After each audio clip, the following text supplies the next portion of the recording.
Hello, everybody, and welcome to Toffee Bluecast Instant Match Reaction. Everton 3, Tottenham Hotspur 2. We have finally bloody won a game. And we've finally scored 3 goals as well. Paul here with me, as always, hosting the match reaction. Get your comments in as much as you can. Make sure you hit that like and subscribe nice and early. And this is just match reaction. We want to hear what you've got to think after the game. And we also have got part of the channel, Paul Caswell, who's often on, walking out of the stadium. Evening. How are you doing? You okay? Yeah, voice is going a bit now. I can see why. I can see why as well. How was that? Oh, amazing. Absolutely, we've had some dire performances this year, but I think that first 70 minutes is the best I've seen by far. No, it was a cracking start, probably that a lot didn't expect. And when you got the lineup before the game, how did you feel about that? Because there was a few positives and a few negatives in the lineup where people was 50-50 on it. I was quite glad personally because it looked like we were going to go for a 3-6-1 and pack out the midfield, which I think we did when we were in their half, and it worked because I mean they've got some great firepower, but they didn't really have any room to manoeuvre, and it allowed us to press up quite high quickly. No, I agree. What did you think, Paul, on the formation when obviously the lineup and stuff? What was you thinking? Well, I saw the formation when I saw Moyes actually getting interviewed before the game on Sky, and he was answering questions about O'Brien. He's asking questions about O'Brien, and chances are he's are you doing a 3? Are you doing a 4? And David said that he was putting him in at right back so he could get a good look at him, and obviously that wasn't what we were sort of hoping for at the start, but it certainly worked. Lynch, I said last night, I just wanted Moyes to make some sort of change, some difference, and he made 2 or 3. Lindstrom started instead of Harrison, which was a huge difference. Lindstrom played really well today, I thought, and everything he did generally was forward. He just wanted to go forward each time. Do you know what I mean? So that being a difference, O'Brien being a difference, and you could just see when DCL did what he did to score his goal. I've not seen him have that composure for ages, absolutely ages. And then he was confident after that.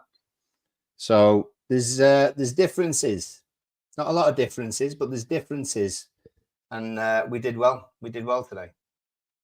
Well, my prediction, my score prediction was 4-3, and I wasn't far away. It ended up being 3-2. And I don't know how. Let us know in the comments how you felt. And Caswell, you told me now how it felt in the stadium. But even at 3-0 up, I still didn't think the game was won. What did you feel when it was 3-0 up at half time? Was you still a little bit worried? Nah, because of the way we played. Really, it wasn't like we've only had 3 shots on target and scored. I think their goalkeeper made 2 brilliant saves as well. If we went in at 4-0 up at half time, you wouldn't have said that it was an unfair result based on the performance. So I actually thought we had a few goals in us, but I know I'd rather have us scored first so that when they scored, we wouldn't have panicked as much. But I just thought we were playing too well. It's only when that second goal went in that you start getting a little uneasy.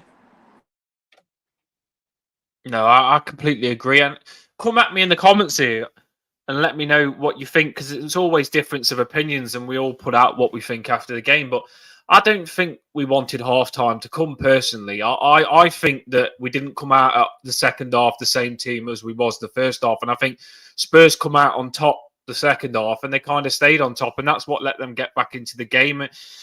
We didn't want to go in the changing rooms and think, we just want to win 3-0. And I think it was something that we didn't need half-time. And I believe that half-time was what messed us up. We went in half-time. We come out then to just think. The problem is you sit down at half-time, you think, we're winning 3-0. Let's just get the win now. And then you go in defensive mind. You don't feel like you've got to score any more goals. And Spurs going up.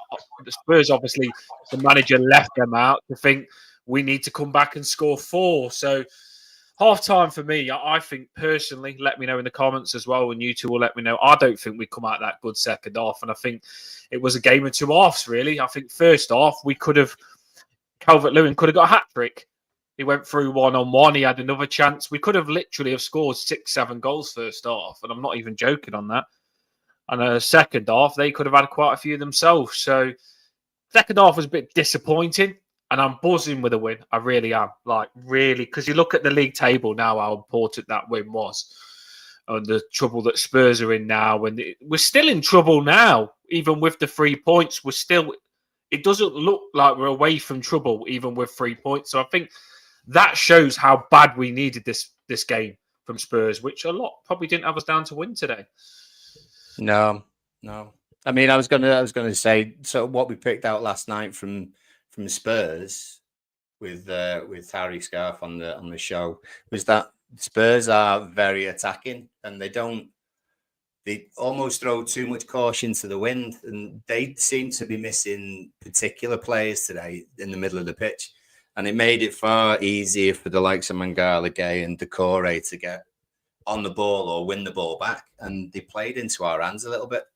The second half, I think it was because they took off that centre-back and threw Richarlison on. So straight away, we were already sitting back for a bit just to defend the lead. But we still kept hold of the ball well at times.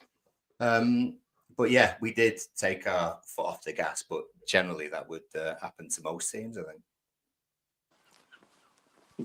I was still pretty pleased with the second half, though, because I thought we still created some chances. We seemed to get the ball in their box quite a bit. I know it wasn't as much as the first half, but I wouldn't have. That was like an explosion the first half. But at least we still tried. I think the only issue was with 10 minutes to go when it was 3-1, and we were in the corner and trying to cut a ball in the back inside. Just keep it in the corner and get your calf smashed in by 6 Tottenham players. Whereas we're still trying to create chances. I don't mind at 65 minutes when we're 3-0 up, create a chance. But what was the reaction, Paul, in the ground to the substitutions when, say, Young came on or Keane came on? What was the reaction? I think they were more giving standing ovations for, like, Lindstrom had a brilliant game. O'Brien, they gave a standing ovation to. Everyone that came off got a standing ovation, and rightly so, because I thought the first 11 were awesome for 75 minutes of the game today. Yeah, because I think that kind of did us a little bit in terms of Young coming on. It allowed their left-hand side to sort of come onto us where we didn't have that before. And they just they noticed that then. So a lot of their attacking came down that left-hand side then. Well, their left side had to stay back a bit for Lindstrom because he was absolutely running rings round. Him and Jai were running rings round there. Where their full-back should have been, were getting destroyed. In Emma's comment there, she says Lindstrom was done in. It was the right time. And I didn't want Lindstrom to come off. I agree with you, Paul. I think he was our best player by a country mile, and I think he was like the difference on us winning today. The way he was today, he was incredible. Really sharp, really fast, and we know we've got a good player in Njai that's dangerous, but we needed another player that's dangerous as well to go outside. And I've been crying out for Lindstrom and Njai behind the striker because I said they're both dangerous, and I think I've seen that in Lindstrom today because he really did want it today. Like you could see, he was a box of dynamite today. His fast touches, didn't lose the ball sharp, and he really took it to him. Lindstrom did, and I was really impressed with Lindstrom today because he showed to me he's got a lot of game, and he was the player that we've all wanted him to be. He was like the Kevin Morales sort of sharp type of player today. He was really like when you put the ball into him, he was a pass and go quick, and he was a turn, and he was I'm going to do you. And Lindstrom I loved watching him. And when he come off, I was gutted, because I feel that O'Brien and Lindstrom, like you said, Paul, down their left-hand side, down our right-hand side, they struggled with that. It was a good link-up, and it was just perfect down our right-hand side. There was nothing wrong with it, because O'Brien just didn't do out stupid and was solid. And then Lindstrom in front, he was your fancy player, getting into him, and he'd do some good stuff under pressure, which we crave. So it was nice to actually finally be dangerous on both wings, because Njai, obviously, he is the man. He is. And Njai is just, I'm raving about, yes, and Njai is just, oh my days, that goal was sexy. It really was sexy. And when Njai, when he started doing the celebration to get the crowd going, it felt like us Everton fans was full of stress and anxiety, and Njai scored and said, "I've got you. I've got you. Don't worry. I've got you." It did feel like a big weight had been lifted when he scored that goal. Yeah, exactly. There was like a massive, there was a massive atmosphere after, and it was like a massive sigh of relief that went on for about 15 minutes after, because the whole stadium, all four sides, were singing their asses off. He got the whole, because everyone loves him as well.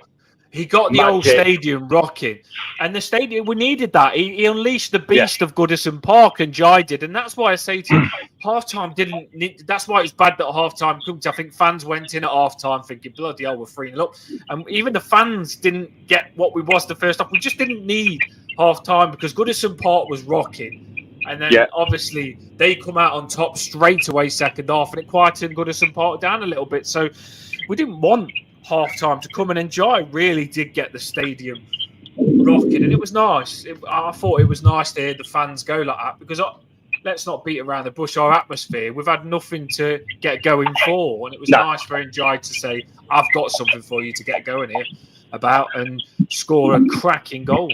What a goal it was. He's just, do you know, like when skillful players do stuff, they often haven't got the end product, have they? But his end product, like, he's like, do you know where Berbatov used to be like slow motion and slows everything down?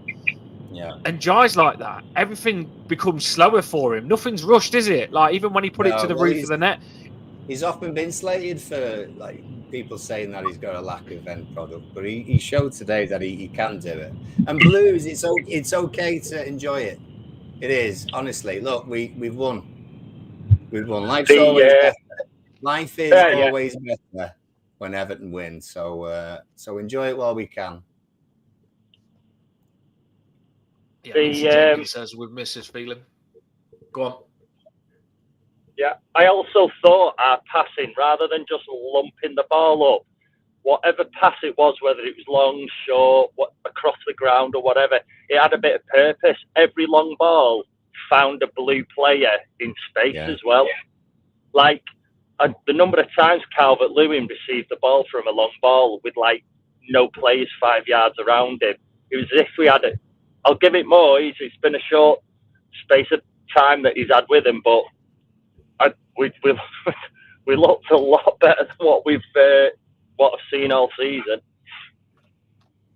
Yeah, I think that's where Spurs played into.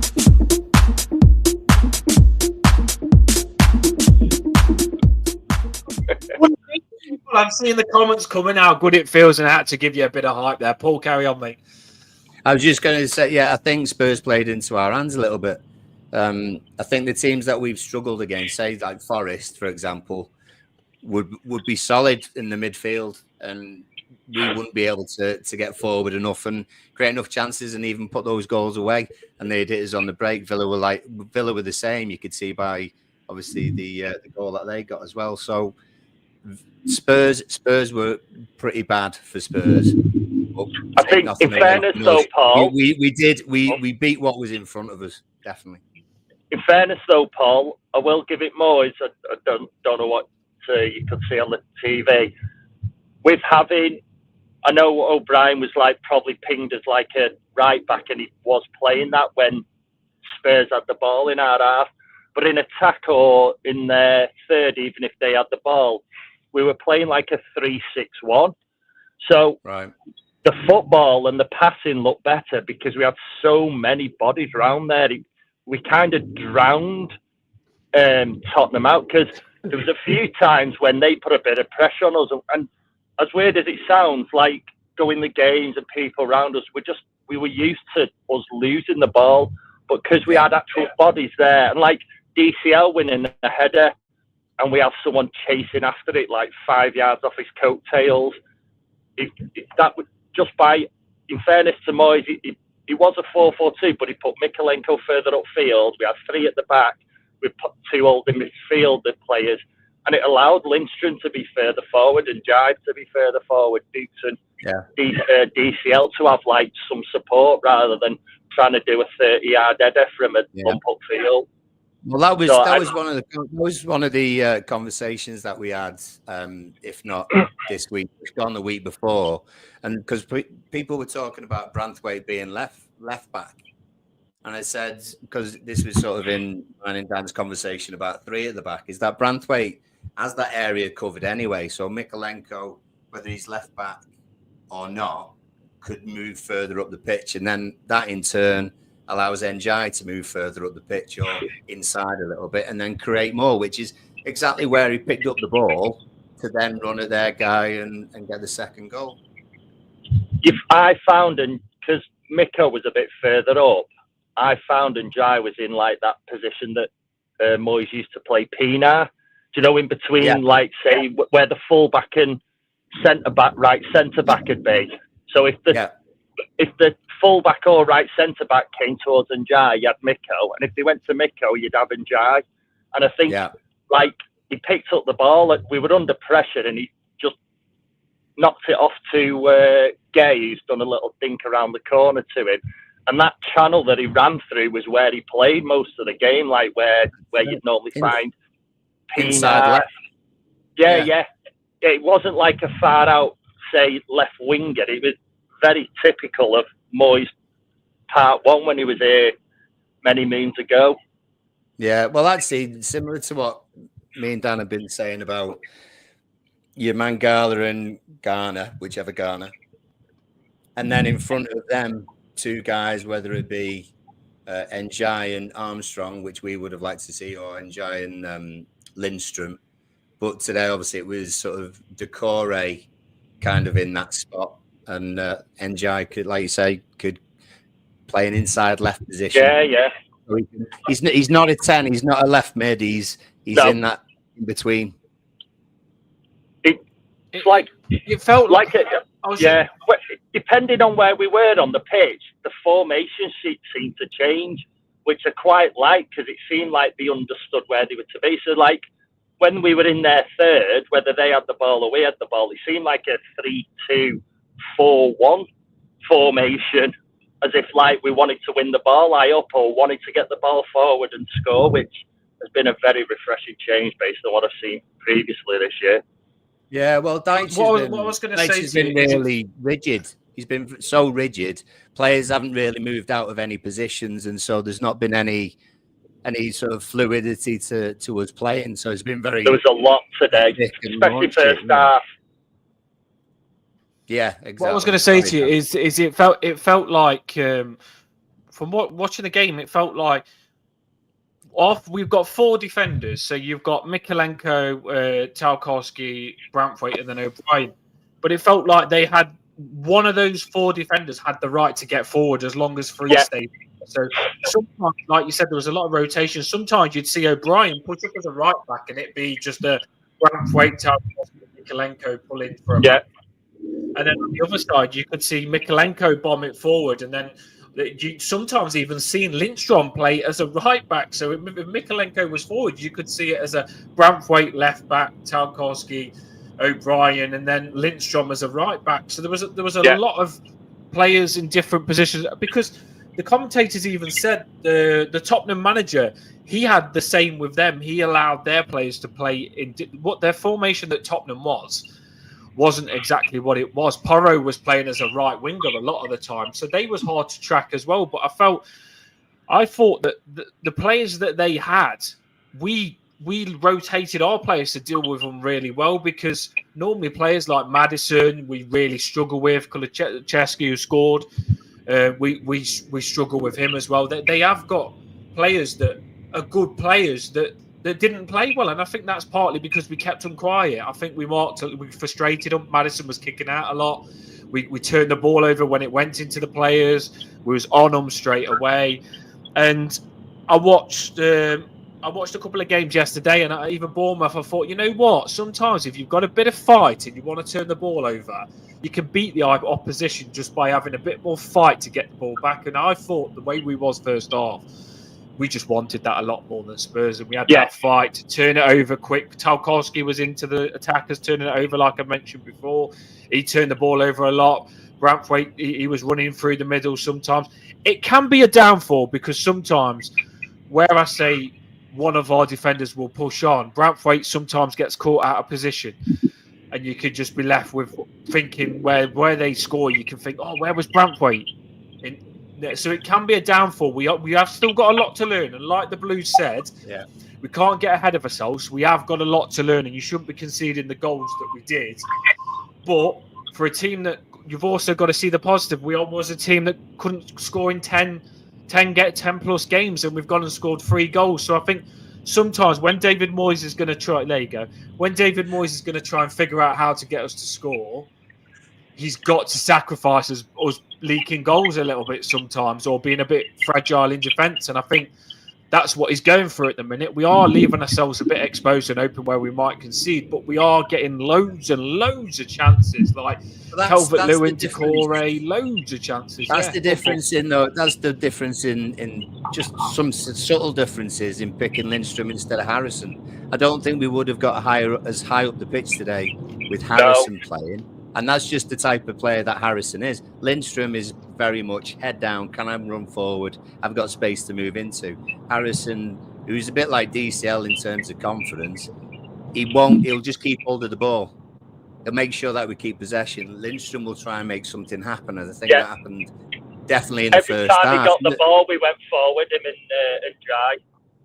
Exactly. And that's massive. And the thing was, you sort of look at that first half, there's 2 key moments for me, which sort of sum it up in the fact that DCL gets his goal, which isn't sort of a one-touch finish either, which we was talking about him. Really, that's his kind of limited finishing ability. But he turned that on its head today. And when he did get the ball, and there's 2 assists by Garner Gay today, by the way. Good ball into him there. He's gone 1, he's gone 2, and then slotted it in. Soon after, Son, after Spurs got down our left-hand side, comes into the edge of the box, round the penalty spot. He only needs to hit it well, right in front of you, Cass, I'd imagine. And he scuffs it a bit, and Pickford manages to save it easily. Those 2 moments, if you're going off what's happened over the last however many months, usually it would be Son who would be scoring. DCL wouldn't get a sniff. And that was a major sign today of that sort of changing a little bit. No, I completely agree with you.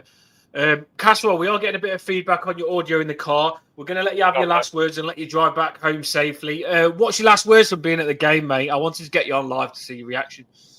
Oh, mate, absolutely buzzing. Massive relief. Massive stress relief.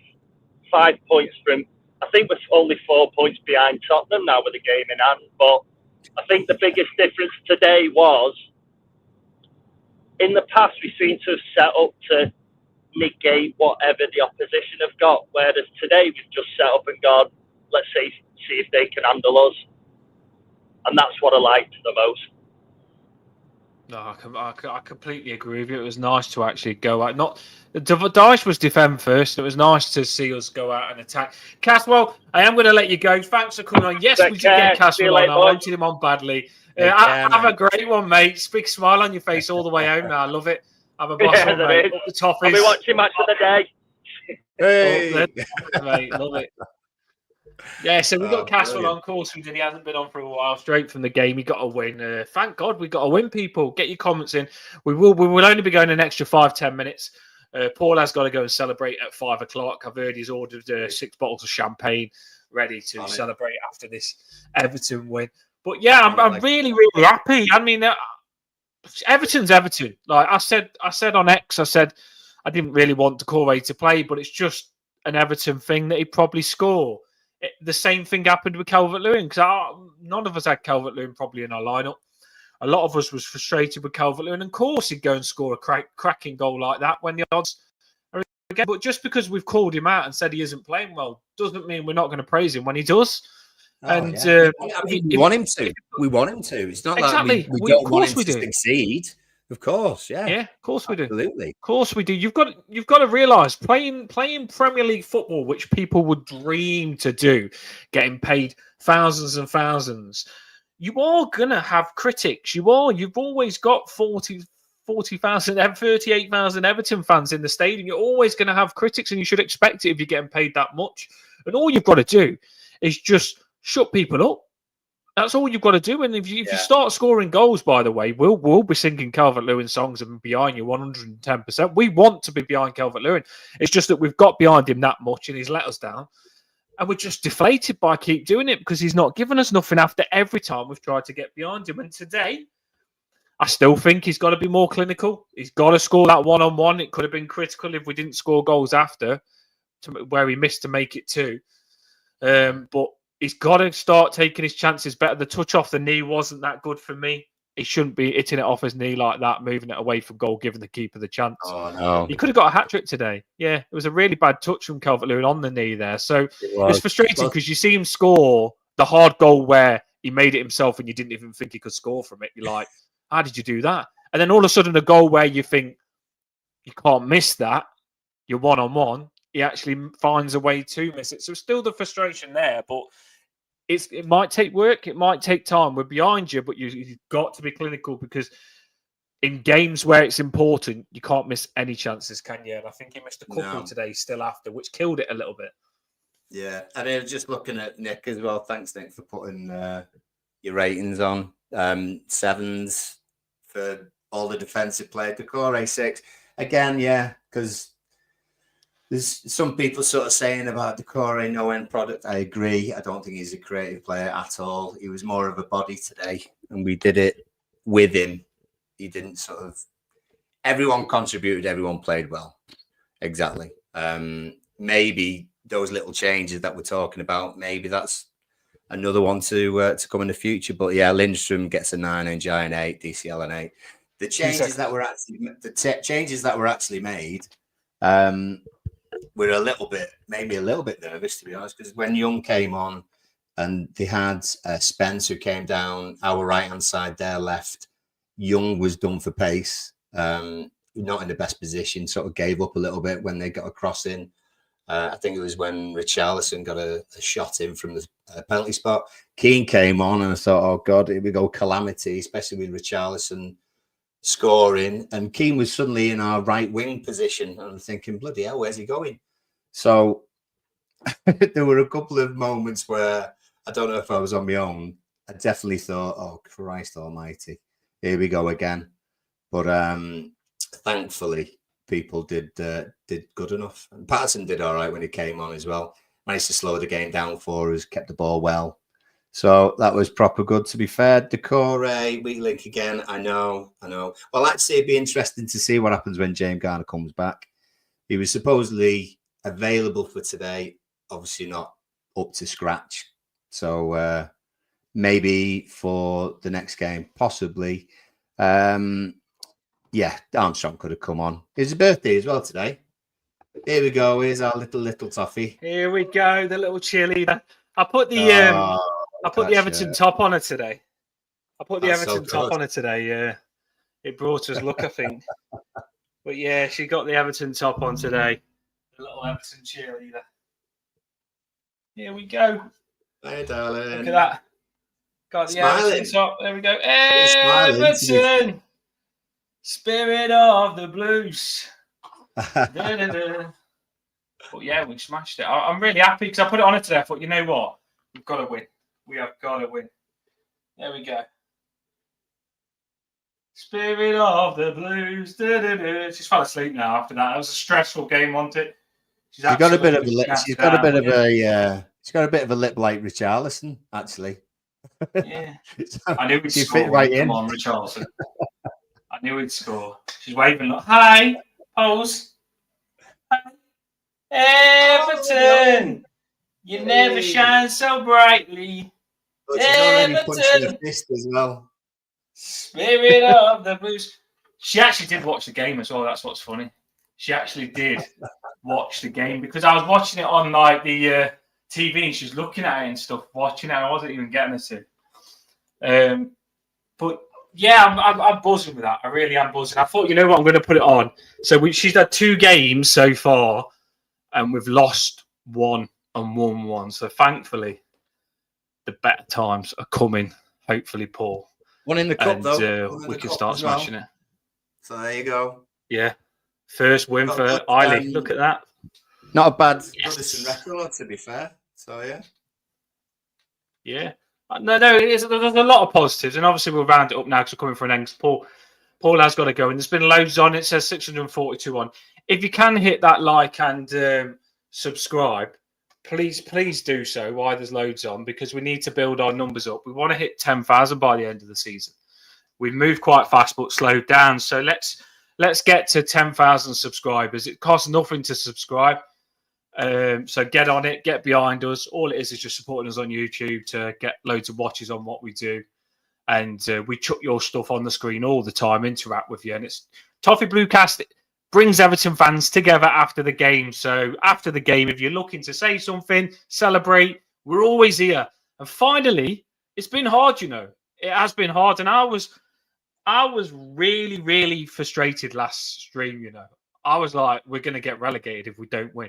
And I was right. I couldn't see where the win was coming from, and I wasn't happy at all. And my alarm bells was ringing. But today, yeah, there you go. But today, it was nice. It was nice to win, and that Njai moment stays in my head. Where Njai just said, "Come on," and Njai got Goodison Park rocking.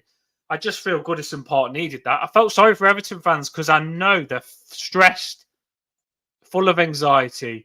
They've had nothing to cheer about, and they've just turned up at Goodison Park and just watched us get battered. But it's nice to actually sing a song, because the thing is, how can you sing "We Don't Know the Meaning of Losing" when we never bloody win?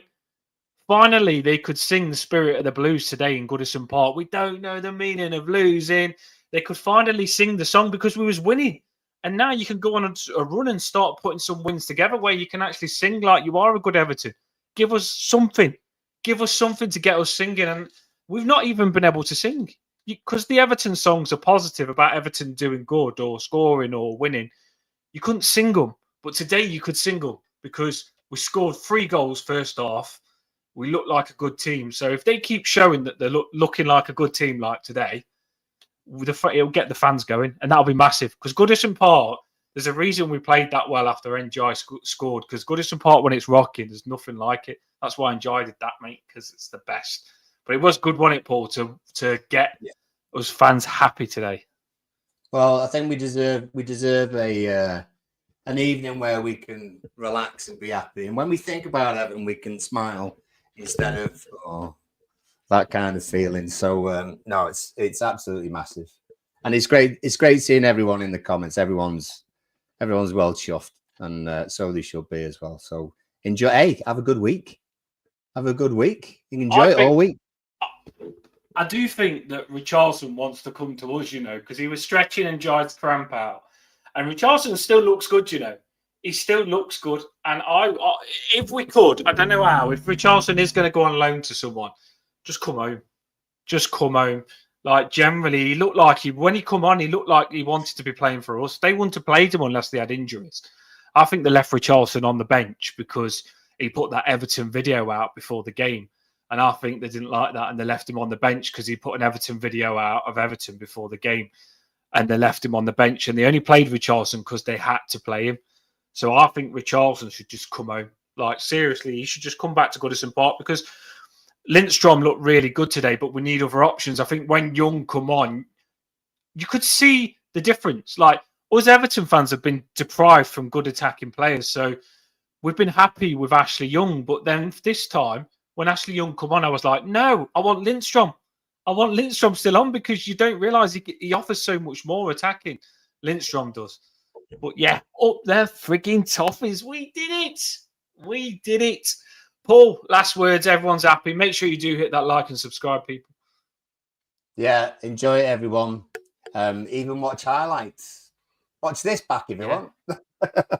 And we'll have a decent, happy half hour on Tuesday as well. Yeah, let's get loads of likes on the screen. There's been 668 clicked on. So if you can hit that like and subscribe, get behind us. We'll get more Everton fans in the comments. We have loads of regulars. We know you all, but we want more. We want to hear from other Everton fans in the comments what you've got to think. We are live before and after every game, and we've got loads of competitions and stuff coming up, and we've got giveaways and everything. So get behind this Everton channel. We're on our way to do really, really good things. Up the Toffees, I am going to go and celebrate. I can't believe it, man. This is weird. A win. A win. A win. We're back, baby. We are back.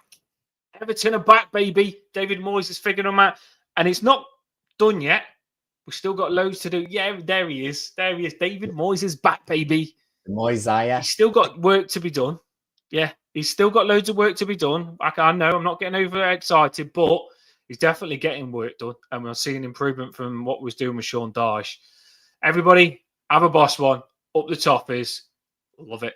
Bring on the next game.